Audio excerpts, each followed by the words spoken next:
প্রিয় দর্শক বন্ধুরা, এই মুহূর্তের জন্য আপার প্রাইমারি থেকে আবারও কিছু বড় খবর আপডেট। আপার প্রাইমারি ম্যাট কেস 11 নম্বর কোর্টের ডিভিশন বেঞ্চে কিন্তু জোরদার ফাইট চলছে এবং এই মুহূর্তে দাঁড়িয়ে আপার প্রাইমারি ম্যাট কেসের হিয়ারিং কিন্তু অনগোয়িং রয়েছে যতক্ষণে এই ভিডিওটি ক্রিয়েট হচ্ছে। তো সেই দিক থেকে দাঁড়িয়ে সাপ্লিমেন্টারি এফিডেভিটের প্রসঙ্গ উঠেছে এবং পিটিশনারের তরফ থেকে সিনিয়র অ্যাডভোকেট মহাশয় সম্মানীয় বিকাশ রঞ্জন ভট্টাচার্য মহাশয় বক্তব্য পেশ করেছেন।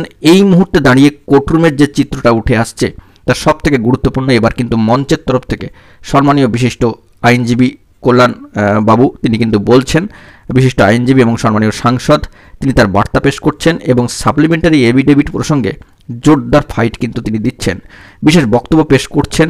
নানাভাবে তিনি কিন্তু সম্মানীয় বিচারপতি মহাশয়কে বিষয়গুলি সামনে তুলে ধরার চেষ্টা করছেন এবং সাপ্লিমেন্টারি এফিডেভিট যে রিলেটেড নয় আপারের সঙ্গে সেটাও কিন্তু তিনি বলবার বা বক্তব্য পেশ করছেন। অর্থাৎ এক কথায় বলতে গেলে আপার প্রাইমারি ম্যাট কেস নিয়ে আজকে জোরদার ফাইট হচ্ছে।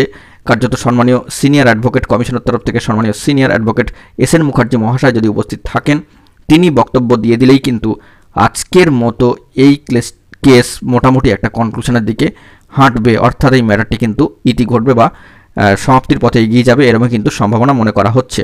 তবে কমিশনের তরফ থেকে কী বার্তা দেওয়া হবে সেটা এখন দেখার বিষয়।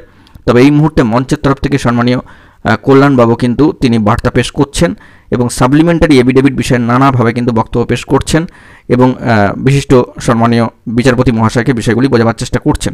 সাপ্লিমেন্টারি এফিডেভিট যে কোনোভাবেই রিলেটেড নয় সেটাও কিন্তু তুলে ধরার চেষ্টা করছেন। এই আপারের সঙ্গে সেটি কিন্তু কোনোভাবেই প্রাসঙ্গিক নয় সেটি বলবার চেষ্টা করছেন। আমরা বিষয়টিতে ফোকাস রাখছি, দেখা যাক পরবর্তী ক্ষেত্রে এই শুনানি থেকে আরও কী কী খবর আপডেট উঠে আসে ব্যাক টু ব্যাক আপনাদেরকে জানাতে থাকবো। তারপরে তো 1 ঘন্টা অতিক্রান্ত হয়ে গিয়েছে, পরবর্তী ক্ষেত্রে কী খবর আপডেট উঠে আসে সেই দিকে লক্ষ্য রাখার চেষ্টা করছি। বন্ধুরা, এখন এই পর্যন্ত গুরুত্বপূর্ণ আপডেটগুলি পাওয়ার জন্য চ্যানেলটিকে সাবস্ক্রাইব করে সঙ্গে থাকুন। ধন্যবাদ।